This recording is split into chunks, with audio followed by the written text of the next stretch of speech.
In Bangui, the capital, nobody was secured.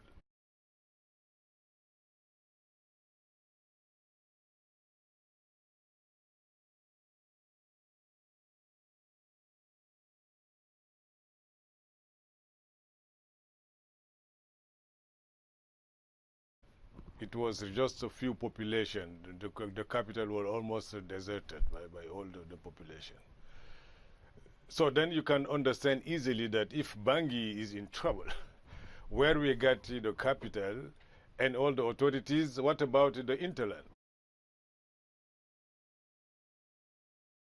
The western area where you have mainly the Christian population, and the eastern area where you have, more Muslim presence, and the armed group were controlling that area. Then there is a line of friction that we call line of friction that, around major towns where you have got Christian and Muslim facing each other in those towns and making the situation quite, dramatic in terms of, violence and killing each other. So then it was, trouble all over. Now, I just can, if you go to Bangui, you feel like you are in a normal African city.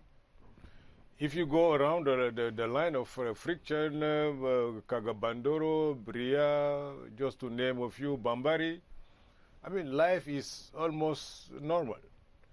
So we still have people in arms, we still have, kind of harassment on the civilian population, but the level of violence in terms of, clash between the armed group or community fighting has reduced, drastically.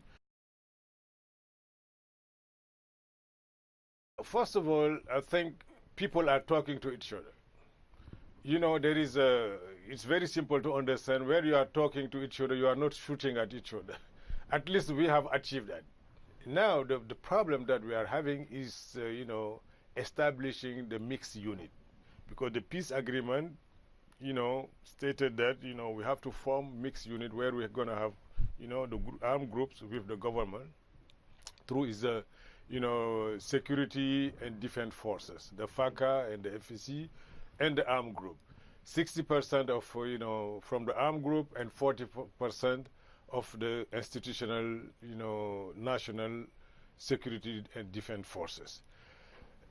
It's getting a little bit complicated because to build the confidence, it's not that easy.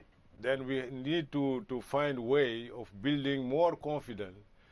So before we get to the first condition of the mixed unit, that is disarmament.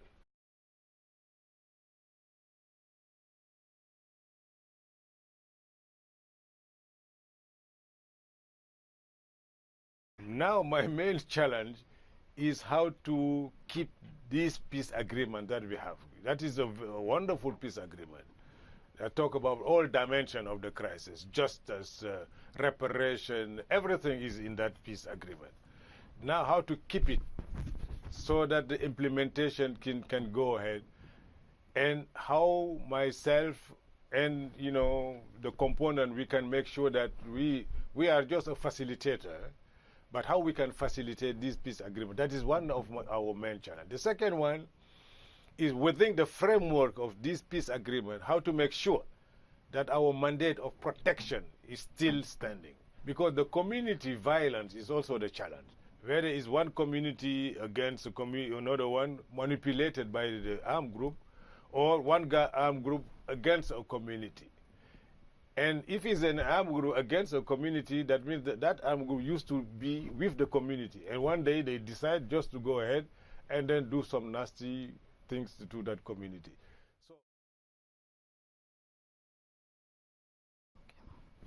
move the peace process, and at the same time make sure that, so in the process nobody is getting killed and the civilians can enjoy, a pretty easier life.